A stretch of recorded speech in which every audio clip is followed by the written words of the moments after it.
Diagnosis continue करते हुए difference क्या होता है बैक्टीरियल इंडेक्स और मॉर्फोलॉजिकल इंडेक्स में, ठीक है। तो बैक्टीरियल इंडेक्स डेंसिटी बताता है, whereas morphological index percentage of solid staining bacilli and stain smear बताता है, ठीक है। फिर only objective way of monitoring the benefit of treatment bacterial index से पता चलता है। It is a valuable indicator of patients response to treatment with drugs, okay. Morphological index. Next, foot pad culture क्या होता है, तो माउस फूड पैट टेक्निक क्या बताता है, it detects drug resistance, potency of anti leprosy drugs, ठीक है, कितना ज़्यादा पोटेंट है, कैसे काम कर रहे हैं। ऑल्सो वायबिलिटी ऑफ बैसिलाई कितना है, ठीक है। तो ये 10 टाइम्स मोर सेंसिटिव होता है माइकोबैक्टीरियम लेप्रे डिटेक्ट करने के लिए than slit skin smear, because it is a time consuming technique, ठीक है, टाइम कंज्यूमिंग है, ओके। और 10 टाइम्स ज़्यादा सेंसिटिव होता है स्लिट स्किन स्मीयर से, ठीक है। क्या क्या बताता है, drug resistance, potency of anti leprosy drugs और viability of bacilli during treatment. Histamine test क्या होता है, ये भी वेरी रिलायबल मेथड है for detecting at early stage peripheral nerve damage, okay. Leprosy में पेरिफेरल नर्व डैमेज होता है तो हमें पता है ना, तो ये डिटेक्ट कर लेगा हिस्टामिन टेस्ट, ओके।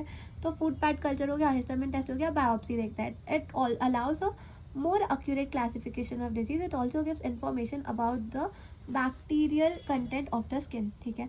तो ये और accurate बताएगा, classification बताएगा, ठीक है, ओके। और ये बैक्टीरियल कंटेंट में बता रहा है कि क्या है, मतलब ऑब्वियसली हिस्टोपैथ एग्जामिनेशन करेंगे तो हमें उसमें पता चलेगा ना कि कौन सा बैक्टीरिया है, क्या है। तो biopsy, histamine test, mouse pad, जो फुट पैड कल्चर था वो भी हो गया, ठीक है। अब हम क्या करने वाले हैं, अब हम देखने वाले हैं इम्यूनोलॉजिकल टेस्ट। तो cell mediated immunity LLL, lepromin test, lymphocyte transformation test, leukocyte migration inhibition test, ठीक है। Humoral immunity FLA ABS test, monoclonal antibody test LSR, radioimmunoassay, ठीक है। ये सब डिटेक्ट करेंगे, ओके। तो लेप्रोमेन टेस्ट में क्या हो रहा है, सेल मीडिएटेड इम्यूनिटी चेक कर रहे हैं, ठीक है, ओके। धर्मेंद्र एंटीजन, मित्सुदा एंटीजन ले रहे हैं। तो हम इसमें क्या करें, 0.5 ml lepromin intradermally inner aspect of forearm पे दे रहे हैं, ठीक है। तो 48 आवर्स और 21 डेज के बाद क्या रिएक्शन होगा, ठीक है। तो अर्ली रिएक्शन 48 आवर्स में होगा, फर्नांडिस रिएक्शन बोलते हैं। यहाँ पे 10 mm से ज़्यादा रेडनेस हुआ तो positive test indicates prior exposure या of infection and it is induced by soluble component of leprosy bacilli. Late reaction तो 21 डेज के बाद होता है, इसको मित्सुदा रिएक्शन बोलते हैं, ठीक है।